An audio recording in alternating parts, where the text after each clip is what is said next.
The Philosophical History of the World. Gentlemen, the subject of these lectures is the philosophy of world history. As to what is meant by history or world history, I need say nothing. The common conception of it is adequate, and we more or less agree on what it is. But what may strike you about the title of these lectures and call for a word of elucidation, or rather, of justification, is that we are here concerned with a philosophy of world history and are about to consider history from a philosophical point of view. But the philosophy of history is nothing more than the application of thought to history. And thinking is something we cannot stop doing.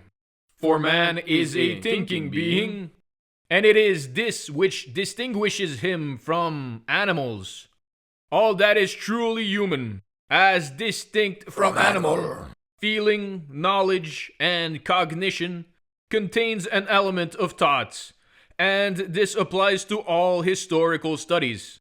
But to appeal in this way to the participation of thought in all human activities may seem inadequate, for it could be argued that thought is subordinate to being, to the data of reality, and is based upon and determined by the latter. Philosophy, on the other hand, is credited with independent thoughts produced by pure speculation, without reference to actuality.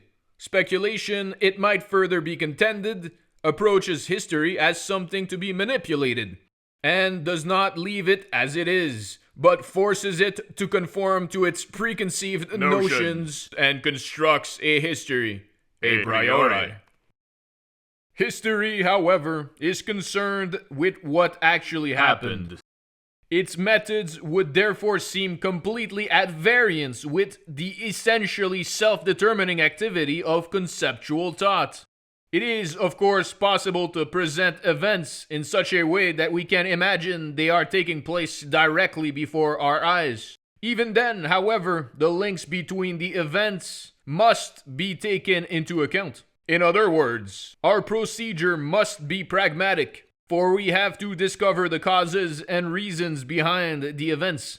But as one can imagine, this will require the assistance of concepts, which does not, however, imply that the conceptual thought involved will be at odds with its own nature.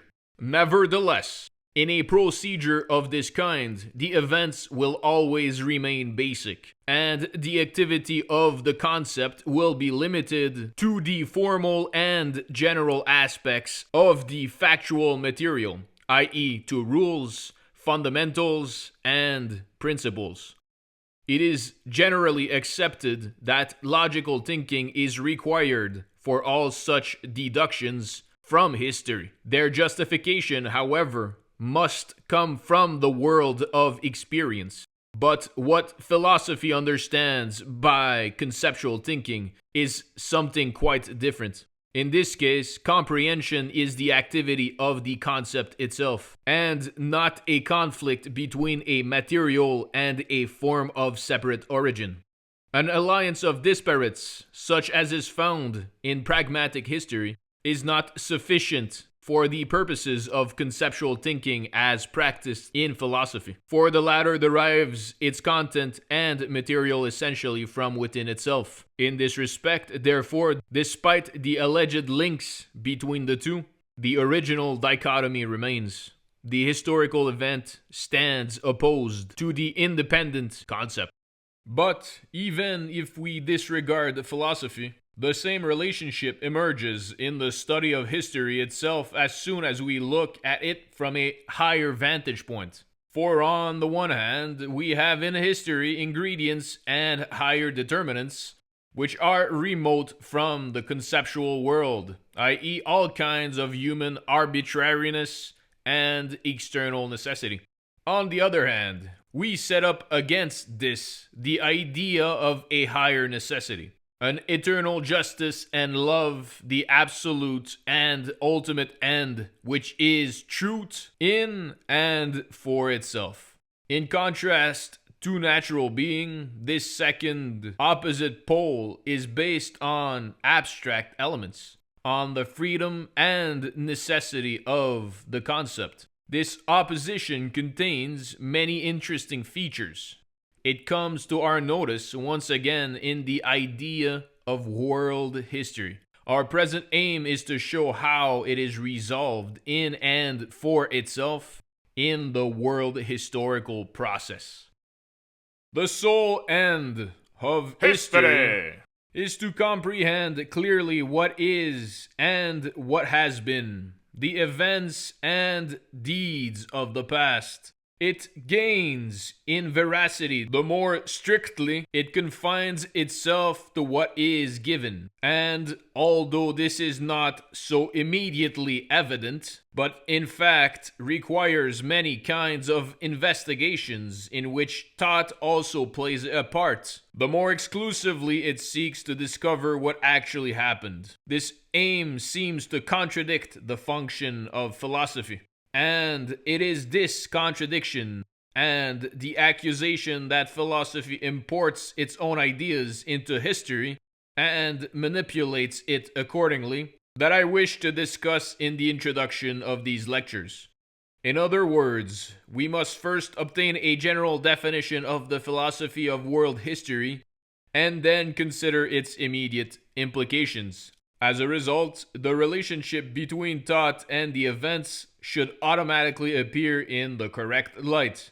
For this reason, and since I do not wish the introduction to become too long-winded, for the material of world history itself is so abundant, there is no need for me to spend time refuting and correcting the endless individual misconceptions and mistaken reflections, some of which are current now, others of which are periodically resuscitated, regarding perspectives, principles, and opinions on the aim and interests of historical studies, and in particular on the relationship of conceptual thought and philosophy to historical fact. I can omit all this entirely or merely touch on it in passing. Section A. Its general concept. The first thing I wish to say concerning our provisional concept of world history is this. As already remarked, the main objection leveled at philosophy is that it imports its own thoughts into history and considers the latter in the light of the former. But the only thought which philosophy brings with it is the simple idea of reason. The idea that reason governs the world and that world history is therefore a rational process. From the point of view of history as such, this conviction and insight is a presupposition. Within philosophy itself, however, it is not a presupposition. For it is proved in philosophy by speculative cognition that reason, and we can adopt this expression for the moment without a detailed discussion of its relationship to God, is substance and infinite power. It is itself the infinite material of all natural and spiritual life, and the infinite form which activates this material content. It is substance, i.e., that through which and in which all reality has its being and subsistence. It is infinite power, for reason is sufficiently powerful to be able to create something more than just an ideal, an obligation which supposedly exists in some unknown region beyond reality, or, as is more likely, only as a particular idea in the heads of a few individuals. And it is the infinite content, the essence and truth of everything, itself constituting the material on which it operates through its own activity. Unlike finite actions, it does not require an external material as a condition of its operation, or outside resources from which to derive its sustenance and the objects of its activity. It is self-supporting and is itself the material of its own operations. On the other hand, it is its own sole precondition. and its end is the absolute and ultimate end of everything. And on the other, it is itself the agent which implements and realizes this end, translating it from potentiality into actuality both in the natural universe and in the spiritual world. That is, in world history. That this idea is true, eternal, and omnipotent. That it reveals itself in the world, and that nothing is revealed except the idea in all its honor and majesty. This, as I have said, is what philosophy has proved, and we can therefore posit it as demonstrated for our present purposes. The sole aim of philosophical inquiry is to eliminate the contingent. Contingency is the same as external necessity. That is, a necessity which originates in causes which are themselves no more than external circumstances. In history, we must look for a general design, the ultimate end of the world, and not a particular end of the subjective spirit or mind. And we must comprehend it by means of reason, which cannot concern itself with particular and finite ends, but only with the absolute. This absolute end is a content which speaks for itself and in which everything of interest to man has its foundation. The rational is that which has been in and for itself, and from which everything else derives its value.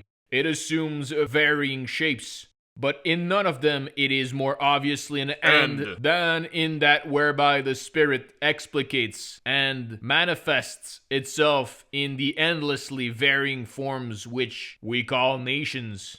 We must bring to history the belief and conviction that the realm of the will is not at the mercy of contingency, that world history is governed by an ultimate design, that it is a rational process, whose rationality is not that of a particular subject, but a divine and absolute reason. This is a proposition whose truth we must assume. Its proof lies in the study of world history itself, which is the image and enactment of reason. The real proof, however, comes from a knowledge of reason itself. For reason appears in world history only in a immediate form. World history is merely a manifestation of this one original reason. It is one of the particular forms in which reason reveals itself, a reflection of the archetype in a particular element in the life of nations. Reason is self-sufficient and contains its end within itself. It brings itself into existence and carries itself into effect. Thought must become conscious of this end of reason. The philosophical method may at first strike us as odd. Bad habits of thinking may even lead us to imagine that it is itself contingent, or no more than an arbitrary whim. But anyone who does not accept that thought is the sole truth and the highest factor in existence is not in a position to pass any judgment whatsoever on the philosophical method. Some of you gentlemen may not yet be acquainted with philosophy. I could easily appeal to all such persons to approach these lectures on world history with a faith in reason and a thirst for knowledge of it. And we must surely assume that a desire for rational insight, for knowledge, and not just for a collection of assorted information, is the subjective motive which inspires those who seek to study the learned disciplines. But I need not, in fact, make any such claims upon your faith.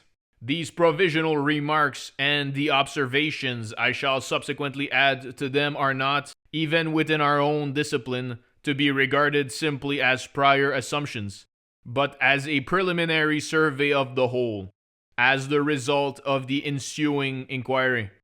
For the result is already known to me. as I have covered the whole field in advance. It has already been shown and will again emerge in the course of this inquiry that the history of the world is a rational process, the rational and necessary evolution of the world spirit. This is the substance of history. Its nature is always one and the same, and it discloses this nature in the existence of the world. The world spirit is the absolute spirit. This, as I have said, must be the result of our study of history. But we must be sure to take history as it is. In other words, we must proceed historically and empirically. For example, we must not allow ourselves to be misled by the professional historians, for certain of them, at least in Germany. And they even include some leading authorities who pride themselves on what they call their study of the sources, are guilty of precisely what they accuse the philosophers of doing, of introducing a priori fictions into history. Thus, it is a widely accepted fiction, to quote one example, that there was an original primeval people, directly instructed by God, living in perfect understanding and wisdom, and possessing a thorough knowledge of all natural laws and spiritual truths. Or again, that various nations of priests at one time existed. Or, to take a more specific example, that the Roman historians based their accounts of ancient history on a lost Roman epic, etc. Let us leave such a priori inventions to those ingenious professional historians, amongst whom, at any rate in Germany, they are not uncommon. We can therefore lay it down as our first condition that history must be apprehended accurately. But general expressions such as apprehend and accurately are not without ambiguity. Even the ordinary run-of-the-mill historian who believes and professes that his attitude is entirely receptive, that he is dedicated to the facts, is by no means passive in his thinking. He brings his categories with him, and they influence his vision of the data he has before him. The truth is not to be found on the superficial plane of the senses, for especially in subjects which claim a scientific status, reason must always remain alert, and conscious deliberation is indispensable. Whoever looks at the world rationally will find that it, in turn, assumes a rational aspect. The two exist in a reciprocal relationship. It is perfectly correct to say that the design of the world should be distinguishable by observation. But to recognize the universal and the rational, it is necessary to use reason too. The objects are stimuli to thought.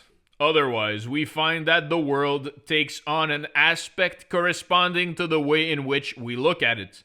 Anyone who views the world purely subjectively will see it in terms of his own nature. He will know everything better than everyone else and see how things ought to have been and what course events ought to have taken. But the overall content of world history is rational, and indeed has to be rational. A divine will rules supreme and is strong enough to determine the overall content.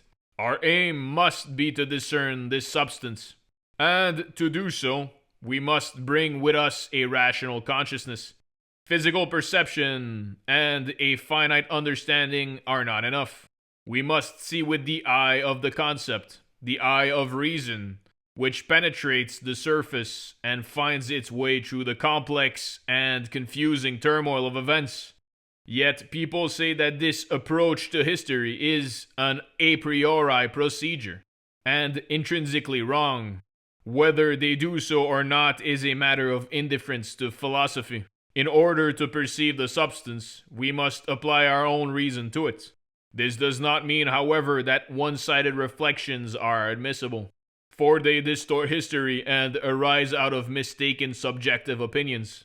But philosophy is not concerned with these. Sure in the knowledge that reason governs history, philosophy is convinced that the events will match the concept. It does not pervert the truth after the fashion which is now prevalent. especially among the philologists who employ their so-called acumen to introduce wholly a priori ideas into history. Admittedly, philosophy does follow an a priori method insofar as it presupposes the idea. But the idea is undoubtedly there, and reason is fully convinced of its presence. The perspective adopted by the philosophical history of the world is accordingly not just one among many general perspectives, an isolated abstraction singled out at the expense of the rest. Its spiritual principle is the sum total of all possible perspectives. It concentrates its attention on the concrete spiritual principle in the life of nations, and deals not with individual situations, but with a universal thought which runs throughout the whole. This universal element is not to be found in the world of contingent phenomena. It is the unity behind the multitude of particulars. The object of history is the most concrete of all, for it comprehends every aspect of existence. The world spirit is its individuality. What philosophy is therefore concerned with in its treatment of history is the concrete object in its concrete form, and it traces the necessary development of this object. Thus, the destinies, passions, and energies of nations are not its prime consideration, with the events following on in second place. On the contrary, its chief concern is the spirit of the events themselves, the moving spirit within them, for this is the true Mercury, the leader of nations. We must therefore not imagine that the universal object of the philosophical history of the world is only one aspect of history, no matter how important this aspect might be, with other alternative determinants existing independently of it. On the contrary, the universal object is infinitely concrete, all-comprehending, and omnipresent, for the spirit is eternally present to itself. It has no past, and remains forever the same in all its vigor and strength. The understanding must always be brought to bear on history in order that we may comprehend the causes and effects at work in it. In this way, we try to discover what is essential in world history and to regard what is inessential.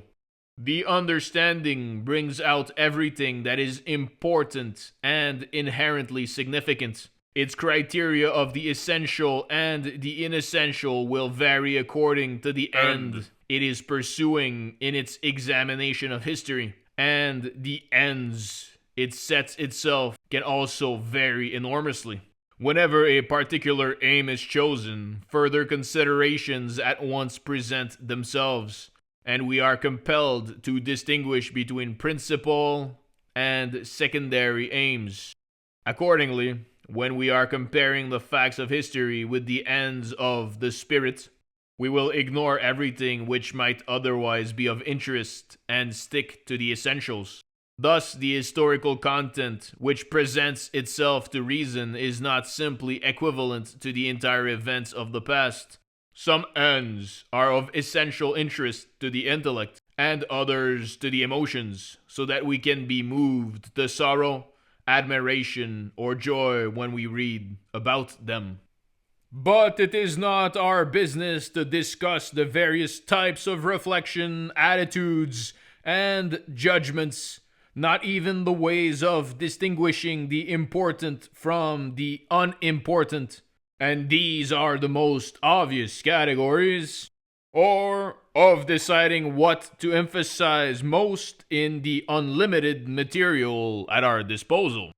Nevertheless, we ought to give a brief account of the categories under which the historical process generally presents itself to thought. The first category comes from our observation of the changing individuals, nations, and states which flourish for a while, capture our interest, and then disappear. This is the category of change. We witness a vast spectacle of events and actions, of infinitely varied constellations of nations, states, and individuals, in restless succession, Everything that can occupy and interest the human mind, every sensation of the good, the beautiful, and the great comes into play. Everywhere we see others pursuing aims which we ourselves affirm and whose fulfillment we desire, and we share their hopes and fears. In all these events and contingencies, our first concern is with the deeds and sufferings of men. We see elements of ourselves in everything, so that our sympathies constantly oscillate from one side to the other. Sometimes we are captivated by beauty, freedom, and riches. Sometimes we are impressed by human energy, which can invest even vice with greatness.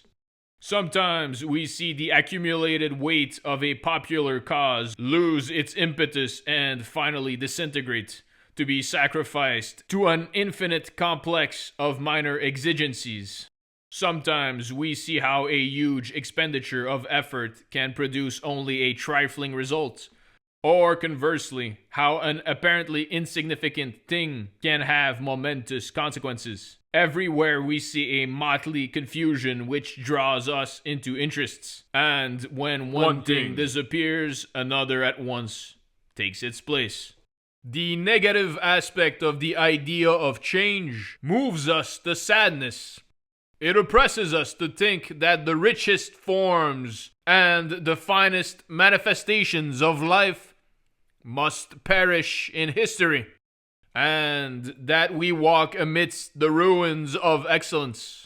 History cuts us off from the finest and noblest of our interests. The passions have destroyed them, for they are transient. It seems that all must perish and that nothing endures. Every traveler has experienced this melancholy. Who has stood among the ruins of Carthage, Palmyra, Persepolis, or Rome without being moved to reflect on the transience of empires and men, to mourn the loss of the rich and vigorous life of bygone ages? It is not a sorrow like that which we experience at the graves of those dear to us, when we lament our personal losses and the transience of our own aspirations. It is rather a disinterested sorrow at the downfall of the brilliant cultures of the past. But the category of change has another positive side to it. For out of death, new life arises. The Orientals have understood this idea. It is perhaps the greatest idea they have ever produced, and it is certainly the most sublime of their metaphysical doctrines. It is implicit, but with individual reference, in their notion of metempsychosis. But an even more celebrated example is the image of the phoenix, of natural life, which forever constructs its own funeral pyre and is forever consumed upon it, only to rise again from the ashes as fresh and rejuvenated life. This, however, is only an image of the East. It applies to the body, but not to the spirit. Its Western counterpart is the realization that the spirit too rises up again, not only rejuvenated, but also enhanced and transfigured. Admittedly, it becomes divided against itself and destroys the form it earlier occupied. But in so doing, it rises up to a new stage of development. But when it abandons the shell of its former existence, it does not merely migrate into a new shell. It merges as a purified spirit from the ashes of its earlier form. This is the second category of the spirits, the category of rejuvenation. The rejuvenation of the spirit is not just a return to an earlier shape, it is the purification of further elaboration of itself. The solution of its problem creates new problems for it to solve, so that it multiplies the materials on which it operates. Thus, we see how the spirit in history issues forth in innumerable directions, indulging and satisfying itself in them all. But the only result of its labor is that its activity is once more increased, and it is again consumed.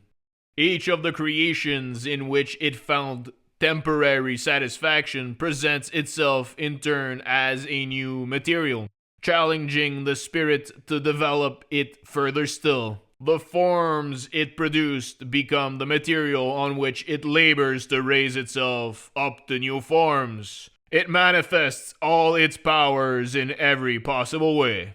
We learn what powers it possesses from the very wealth of forms it produces. In this sheer delight in activity, it is entirely absorbed in itself. Nature admittedly imposes internal and external limitations on it, and these not only resist it and place obstacles in its path, but can even cause it to fail completely in its endeavors. But even when it is frustrated, it remains true to its character as a spiritual being, a being whose end is not the finished product but the activity of production, so that it still affords the spectacle of having exhibited its active nature. But the immediate result of these intriguing speculations is that we grow weary of particulars and ask ourselves to what end they all contribute. We cannot accept that their significance is exhausted in their own particular ends. Everything must be part of a single enterprise. Surely some ultimate end must be promoted by this enormous expenditure of spiritual resources. We are compelled to ask whether, beneath the superficial din and clamor of history, there is not perhaps a silent and mysterious inner process at work, whereby the energy of all phenomena is conserved. What may well perplex us, however, is the great variety and even inconsistency of the content of history. We see complete opposites venerated as equally sacred, capturing the attention of different ages and nations. We feel the need to find a justification in the realm of ideas for all this destruction. This reflection leads us to the third category, to the question of whether there is such a thing as an ultimate end in and for itself. This is the category of reason proper. It is present in our consciousness as a belief that the world is governed by reason. Its proof is to be found in the study of world history itself, which is the image and enactment of reason.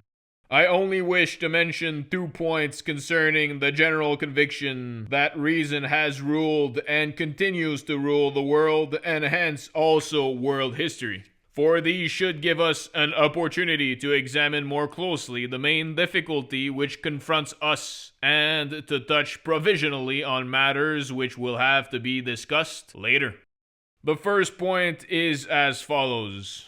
As history tells us, the Greek Anaxagoras was the first to declare that the world is governed by a nous, i.e. by reason or understanding in general. This does not signify an intelligence in the sense of a self-conscious reason or a spirit as such, and the two must not be confused. The movement of the solar system is governed by unalterable laws. These laws are its inherent reason. But neither the sun nor the planets which revolve around it in accordance with these laws are conscious of them. It is man who abstracts these laws from empirical reality and acquires knowledge of them. An idea of this kind, that there is reason in nature or that it is governed by unalterable general laws, does not strike us as in any way strange, and Anaxagoras had as yet applied it only to nature. We are accustomed to such ideas, and do not find them at all extraordinary. One of the reasons why I mentioned this historical fact at all was to show how we can learn from history that what may now seem trivial was once unknown to the world, and that such ideas were in fact of epoch-making significance in the history of the human spirit. Aristotle says of Anaxagoras, as the originator of this idea, that he stood out like a sober man in a company of drunkards. This idea was taken over from Anaxagoras by Socrates, and it then became the ruling principle in philosophy. Except in the case of Epicurus, who attributed everything to chance. We shall see in due course what other religions and nations came to accept it. Plato makes Socrates say of this discovery that thought, not conscious thought, but thought of a nature as yet undefined, equivalent to neither conscious nor unconscious reason, but that thought governs the world. I was delighted with it and hoped I had at last discovered a teacher who would explain nature to me rationally, who would reveal the particular end of each particular phenomenon and also the ultimate end, the good in nature as a whole.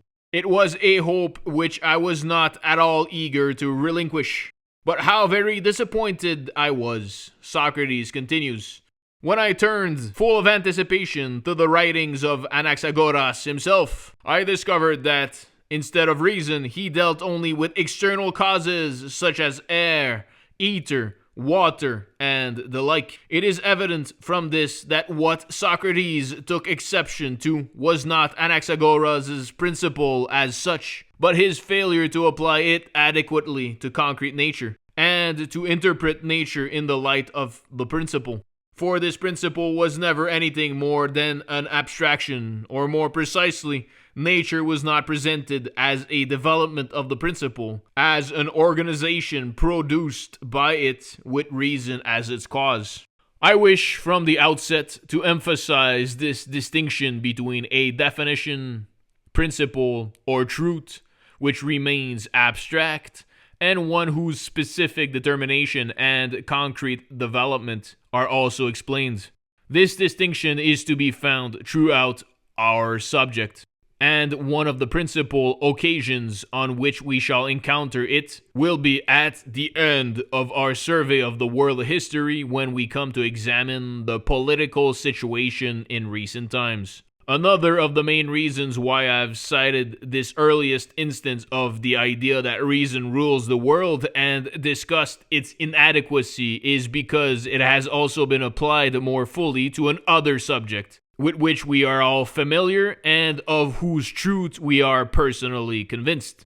I refer, of course, to the religious truth that the world is not a prey to chance and external contingent causes, but is governed by providence. I declared earlier that I did not wish to make any demands on your faith in the above-mentioned principle. I might, however, have appealed to your faith in it in this religious form, if it were not that the peculiar nature of philosophy forbids us to attach authority to prior assumptions. Or, to put it differently, I cannot do so because the discipline we are studying must itself furnish the proof of the principle's correctness, if not of its actual truth, and display its concrete reality. The truth, then, that the world's events are controlled by a providence, indeed by divine providence, is consistent with the principle in question. For divine providence is wisdom coupled with infinite power, which realizes its ends, i.e. the absolute and rational design of the world. And reason is freely self-determining thought, or what the Greeks called nous. But there is also a difference, indeed a contradiction, between this faith in providence and our original principle. A difference akin to that between the principle of Anaxagoras and the expectations with which Socrates approached it. For this general faith in providence is likewise indeterminate, and lacks a determinate application to the whole, to the entire course of world events. Instead of giving its application, men are content to explain history by natural causes. They confine themselves to human passions, the relative strengths of armies, the abilities and genius of this or that individual, or the lack of such an individual in a given state. In short, to the so-called natural causes of a purely contingent nature, such as Socrates criticized in the work of Anaxagoras. They conceive of providence as an abstraction and make do with a general idea of it without discussing its determinate application. The determinate aspects of providence, the specific actions it performs, constitute the providential plan, i.e., the end and means of its destiny and aims. But this plan is supposed to be hidden from our view, and we are told that it is presumptuous to try to comprehend it. The ignorance of Anaxagoras as to how understanding manifests itself in reality was unfeigned. The development of thought and man's awareness of its development had not progressed beyond this point either in him or in Greece as a whole. He was as yet unable to apply his general principle to concrete reality, or to interpret reality in terms of the principle. It was Socrates who took the first step towards finding a means of combining the concrete with the universal, if only in a subjective and one-sided way. Thus, his polemics were not directed against concrete applications of the principle. But those who believe in providence are hostile to all attempts to apply the idea on a large scale, i.e., to any attempts to comprehend the providential plan. No one objects to it being applied in isolated cases, and pious souls discern in numerous particular occurrences where others see only the agency of chance, not just dispensations of God himself, but of divine providence, i.e., the ends which providence pursues by means of such dispensations. But this usually happens only in isolated instances, and when, for example, an individual in great perplexity and distress receives unexpected help, we must not hold it against him if his gratitude at once leads him to see the hand of God at work. But the design of providence in such cases is of a limited nature. Its content is merely the particular end of the individual in question. In world history, however, the individuals we are concerned with are nations, totalities, states. We cannot, therefore, be content with this, if the word be permitted, trivial fate in providence, nor indeed with a merely abstract and indeterminate fate which conceives in general terms of a ruling providence but refuses to apply it to determinate reality. On the contrary, we must tackle the problem seriously. The concrete events are the ways of providence, the means it uses, the phenomena in which it manifests itself in history. They are open to our inspection, and we only have to relate them to the general principle referred to above. But in mentioning the possibility of comprehending the plan of divine providence, I have touched on a question which is of central importance today. I mean the question of whether it is possible to obtain knowledge of God, or rather, since it has ceased to be a question, the doctrine, now hardened into a prejudice, that it is impossible to know God, notwithstanding the teaching of the scriptures that it is our highest duty not only to love God, but also to know him. This prejudice goes against the scriptural saying that the Spirit leads into truth, searches all things, and penetrates even into the deep things of God. Simple faith can well dispense with a fuller understanding of history and make do with the general notion of a divine world order. And we ought not to condemn those who take this course, so long as their faith does not become a polemical one. But it is also possible to defend such views in a spirit of prejudice, and the general proposition, by virtue of its very generality, can also be given a specifically negative application, so as to suggest that the divine being is remote from all human things and transcends human knowledge. Those who adopt this attitude reserve the right to dismiss the claims of truth and rationality, with the added advantage of being able to indulge their own fancies at will. Seen from this point of view, all ideas of God are reduced to empty talk. If God is placed beyond the reach of our rational consciousness, we are no longer obliged to trouble ourselves with his nature, or indeed to look for reason in world history. The way is then open for any arbitrary hypotheses. Pious humility knows very well what it stands to gain from its sacrifices. I could have refrained from mentioning that our principle, i.e., that reason governs the world and always has done so, has a religious equivalent in the doctrine of a ruling providence. This would have allowed me to avoid the question of whether it is possible to obtain knowledge of God. But I do not wish to do so, partly in order to bring out some further implications of these questions, and partly also to allay any suspicions that philosophy has or should have any cause to fear discussing religious truths, or that it circumvents them because it does not, so to speak, have an easy conscience about them.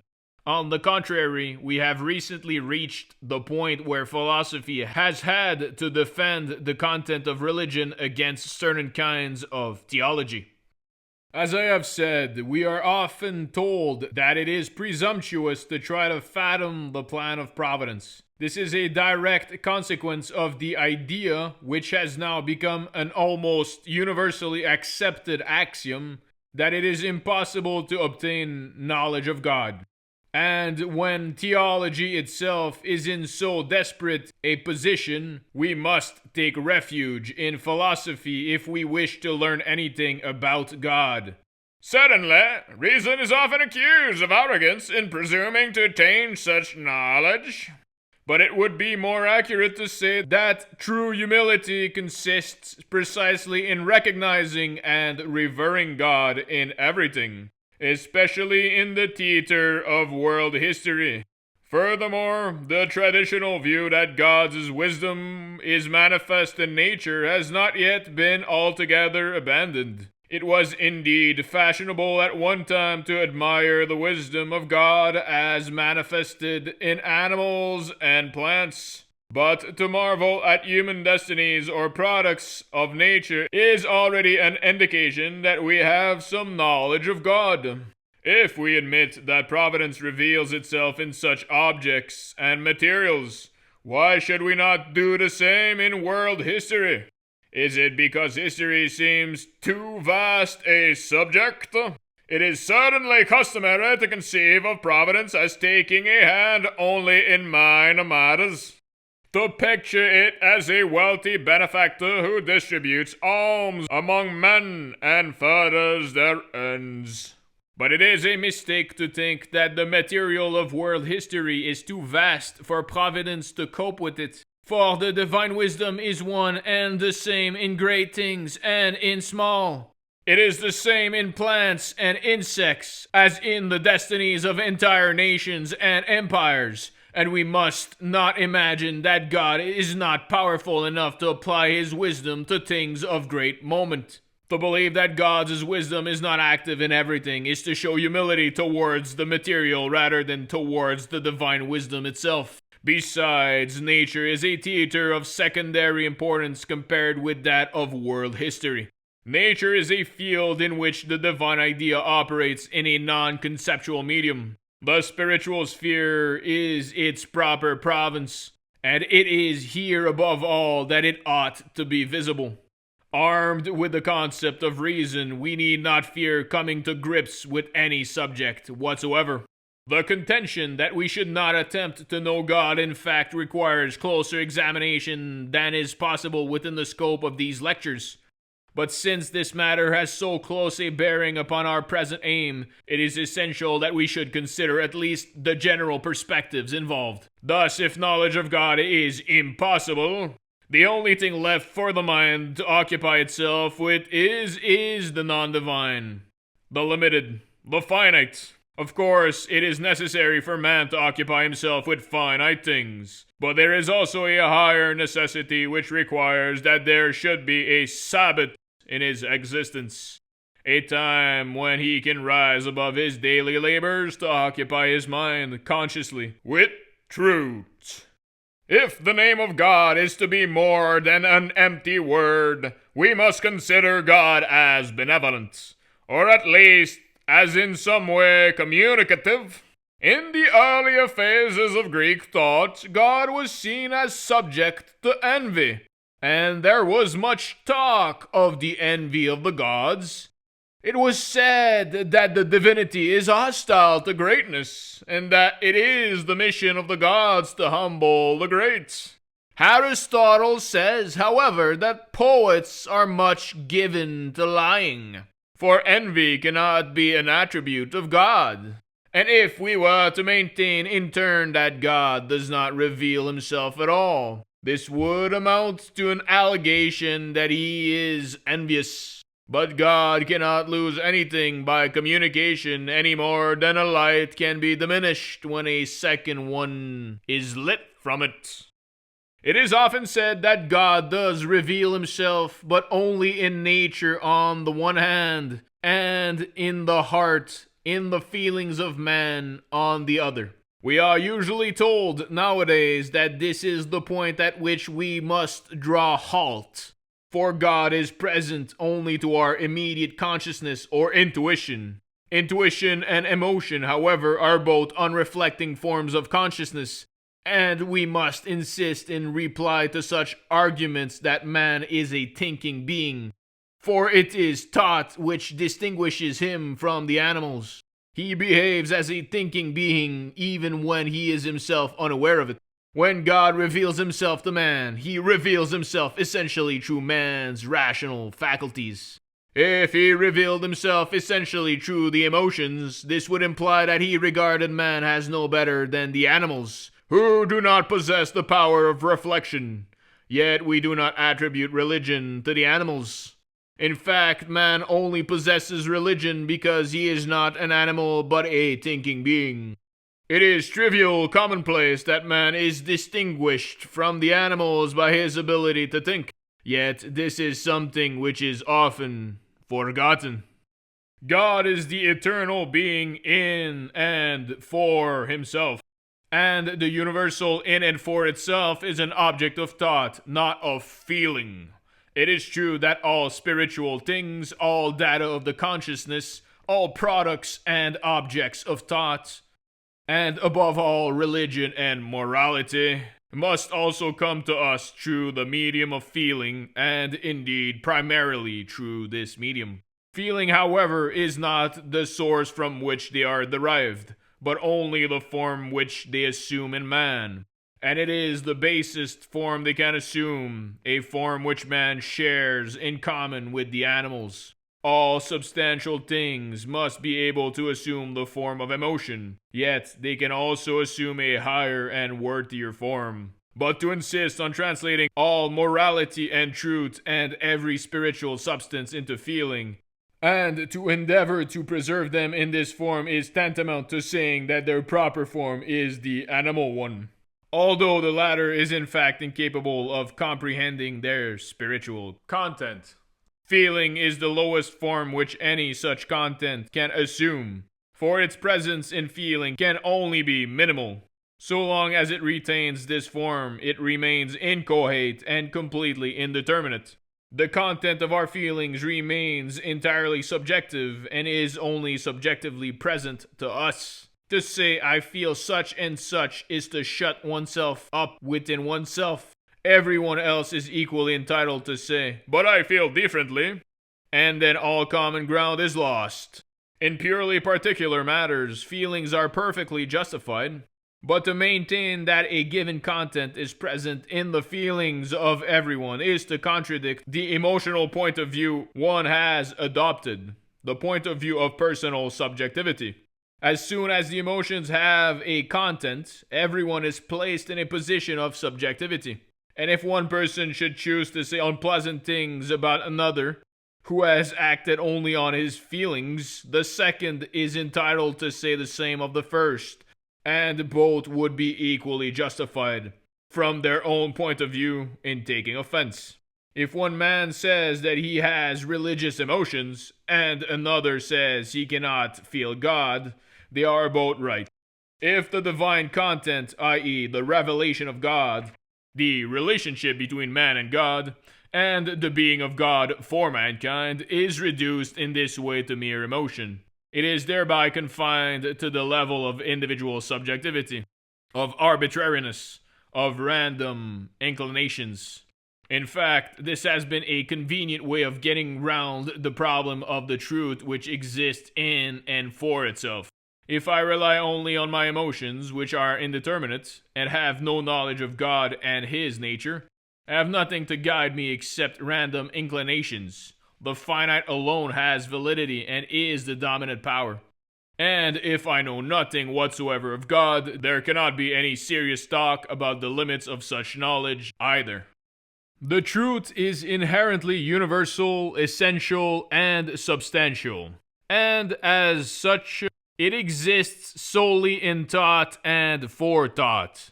But that spiritual principle which we call God is none other than the truly substantial, inherently and essentially individual and subjective truth. It is the source of all thought, and its thought is inherently creative. We encounter it as such in world history. Whatever else we describe as true is merely a particular form of this eternal truth, which is its sole foundation. It is but a single ray of the universal light. If we know nothing of this truth, we must remain ignorant of all truth, rightness, and morality. But what, we may ask, is the plan of providence in world history?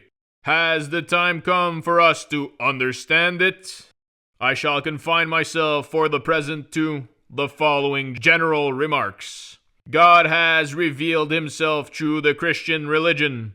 That is, he has granted mankind the possibility of recognizing his nature, so that he is no longer an impenetrable mystery. The fact that knowledge of God is possible also makes it our duty to know him, and that development of the thinking spirit which the Christian revelation of God initiated must eventually produce a situation where all that was at first present only to the emotional and representational faculties can also be comprehended by thought. Whether the time has yet come for such knowledge will depend on whether the ultimate end of the world has yet been realized in a universally valid and conscious manner. Now, the distinctive feature of Christianity is that, with its advent, this time has indeed come. Its significance for the history of the world is therefore absolutely epoch-making, for the nature of God has at last been made manifest. If we say that we know nothing of God, Christianity becomes something superfluous, a belated arrival, or even a symptom of decay. But this is not the case, for Christianity does not give us knowledge of God. Its content admittedly appeals to our emotions too. But since the feeling it evokes is a spiritual one, it at least brings into play the faculty of representation, and not just sensory representation either, but also representational thought, the true medium through which man perceives God. Christianity is the religion which has revealed the nature and being of God to man. Thus we know as Christians what God is. God is no longer an unknown quantity. And if we continue to say that he is, we are not Christians. Christianity demands that humility to which we have already referred. A humility which makes us seek to know God not through our own unaided efforts, but with the help of divine knowledge and wisdom. Christians then are initiated into the mysteries of God, and this also supplies us with the key to world history. For we have here a definite knowledge of providence and its plan. It is one of the central doctrines of Christianity that providence has ruled and continues to rule the world, and that everything which happens in the world is determined by and commensurate with the divine government. This doctrine is opposed both to the idea of chance and to that of limited ends, such as the preservation of the Jewish people. Its end is the ultimate and absolutely universal end which exists in and for itself. Religion does not go beyond this general representation. It remains on the level of generality. But we must proceed from this general faith firstly to philosophy and then to the philosophy of world history. From the faith that world history is a product of eternal reason, and that it is reason which has determined all its great revolutions. We can therefore conclude that, even in the absolute sense, the time has come in which this conviction and inner certainty need no longer remain a mere representation, but can also be taught, developed, and recognized as a definite piece of knowledge. The original faith makes no attempt to elaborate its content further or to gain any insight into historical necessity, for only knowledge can do that. The fact that the Spirit never stands still guarantees that such a time must eventually come. The culminating phase of the Spirit, thought or the concept, insists on its rights and it alone. In its most general and essential being, constitutes the true nature of the Spirit. A distinction is often made between faith and knowledge, and the two have come to be commonly accepted as opposites. It is taken for granted that they are different, and that we therefore have no knowledge of God. People are affronted if we tell them that we seek to know and understand God, and to impart such knowledge to others. But if it is defined correctly, the distinction between faith and knowledge is in fact an empty one. For if I have faith in something, I also know it and am convinced of it. In religion, we have faith in God and in the doctrines which explain His nature more fully. But this is something we know and of which we are certain. To know means to have something as an object of one's consciousness and to be certain of it. And it is exactly the same with faith. Cognition, however, perceives that the content of knowledge, and indeed of faith, is necessary, and discerns the reasons behind it. It does so without reference to the authority of the church or of feeling, which is something immediate, and goes on to analyze this content into various determinate elements. These determinate elements must first become objects of thought before we can obtain a true cognition of them and perceive them in their concrete unity within the concept. And if there is any further suggestion that it is presumptuous to seek such cognition, we might then reply that all this fuss is unnecessary, since cognition merely takes note of necessity and watches the inner development of the content unfold before its eyes. As a further reason why such cognition cannot be branded as presumptuous, one might also maintain that it differs from faith only in its greater knowledge of particulars. But this argument would be misplaced and indeed inherently false. For the spiritual is not by nature abstract, but a living thing, a universal individual, a subjective, self-determining, decision-making being. We cannot therefore truly know the nature of God unless we recognize its determinate elements. Christianity too speaks of God in this way, for it recognizes Him as a spirit. And this spirit is not an abstraction, but the process in itself. And this in turn presupposes the existence of absolute distinctions. In fact, the very distinctions which Christianity has made known to mankind. God does not wish to have narrow-minded and empty-headed children.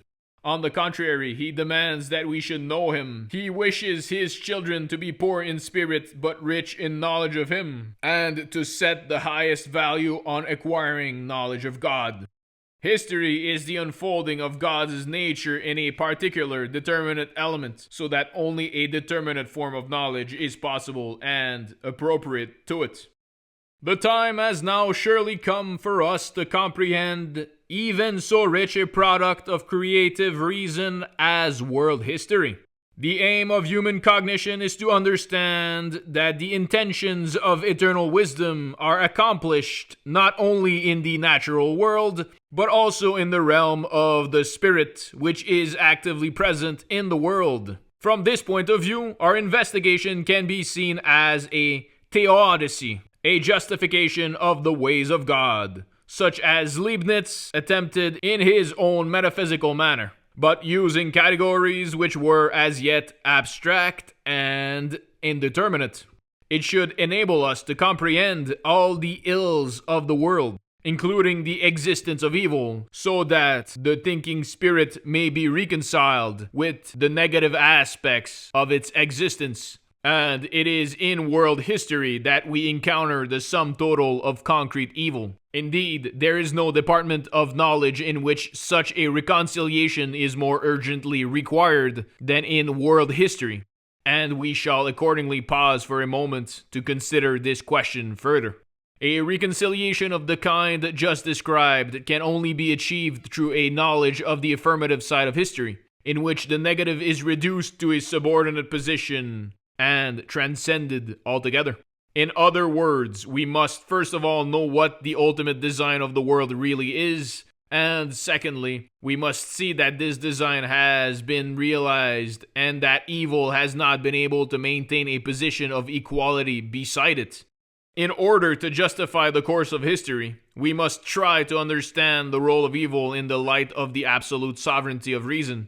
We are dealing here with the category of the negative, as already mentioned, and we cannot fail to notice how all that is finest and noblest in the history of the world is immolated upon its altar.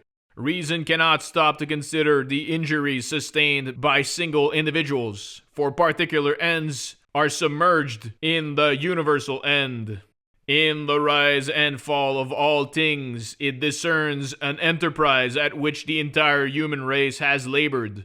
An enterprise which has a real existence in the world to which we belong. Phenomena have become real independently of our efforts, and all that we need to understand them is consciousness, or more precisely, a thinking consciousness. For the affirmative element is not to be found merely in emotional enjoyment, or in the imagination, but is something which belongs to reality and to us, or to which we ourselves belong. Reason, it has been said, rules the world. But reason is just as indefinite a word as providence. People continually speak of reason without being able to define it correctly, to specify its content, or to supply a criterion by which we might judge whether something is rational or irrational. Reason in its determinate form is the true substance, and the rest, if we confine ourselves to reason in general, is mere words. With this information before us, we may proceed to the second point, which, as earlier remarked, has to be considered in this introduction.